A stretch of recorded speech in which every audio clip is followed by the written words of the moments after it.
Welcome back to Between Bells. I'm Asia Celestino. Rising basketball star Semaj Miller was just 14 years old when he lost his life due to senseless gun violence. The 6'7" athlete had played on the LA City Wildcats basketball team, coached and part owned by rapper and businessman Master P. Here to share more about Semaj's story and raise awareness on gun violence, Master P, thank you so much for joining us today. Yes, thank you guys for having me. Samaji was such a talented kid that lost his life too soon. We have to stop this senseless killing, gun violence in our community. It's not the police. This is us killing us. This kid could have been the next LeBron James, could have been the next James Harden. James Harden played on the same program that this kid played on. He was on his way to high school with DeMar DeRozan, played in Compton, and we'll never get to know how talented this kid could have been. 14 years old, 6'7". He was a star. We have to stop killing our stars, and we have to hold the community and the parents. We have to hold us accountable for this. And this kid will be missed, and it's such a tragedy. I have a 14-year-old. LeBron James have a 14-year-old. All the coaching staffs for the Wildcats, man, it's just a terrible tragedy for the parents, for the mom to go through this. And then this week, we just lost a 3-year-old, Trinity Randolph in Louisville, for senseless gun violence. And this really just have to stop. We killing our kids, we killing our future. Our mission is to help save our kids, to prevent this, to get these kids into a safe shelter to where we can't keep going through this, because we're losing our future. This is our future. I know we're out there protesting for Black Lives Matter, but my thing is OKM, our kids matter.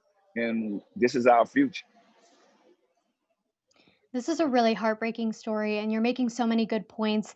You've become an advocate against senseless gun violence. So, how can people make change happen?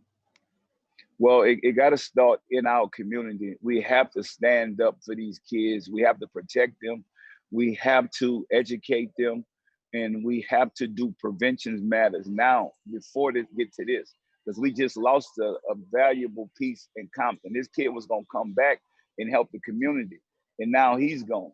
So we have to protect the rest of the kids that we have, and we have to.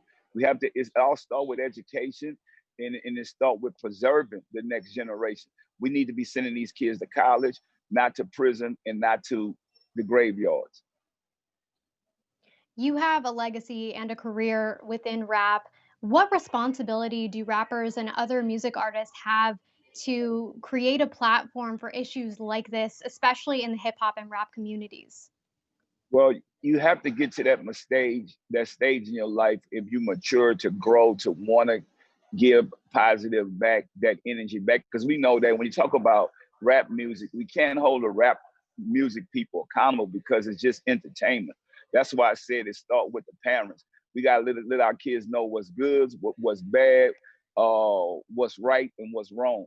Once we do that, then we can police them to what they are doing, because everybody have free will.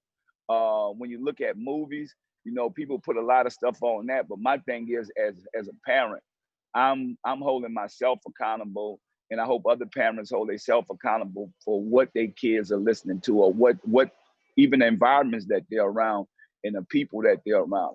I think it's more about us spending time and showing our kids what's entertainment and what's just the truth. And I think it start with that. It start with being truthful, because they say the truth hurt, and a lot of us have seen this before. So we have to make sure that we spend the right time with our kids and educate them. Really good point. I want to switch gears here because you teamed up with BET for the No Limit Chronicles docuseries. You're sharing Yes, your truth, your story. So, what do you want people to take away from that? I want people to take away from that nobody's perfect, not even families. Like, and we all need to be held accountable. We should, if something go wrong in the family, should hold that family member accountable. And also, if we're gonna be successful, we got to keep going, chasing our dreams and our goals. Put God first, no matter what conditions you come from, that you can overcome it. With me and my life, people started out as, oh, he's not that good. But guess what? If you're not that good, go in the gym and work. go in the studio and get better. So, and also if we're gonna build economic empowerment, we have to build products and brands.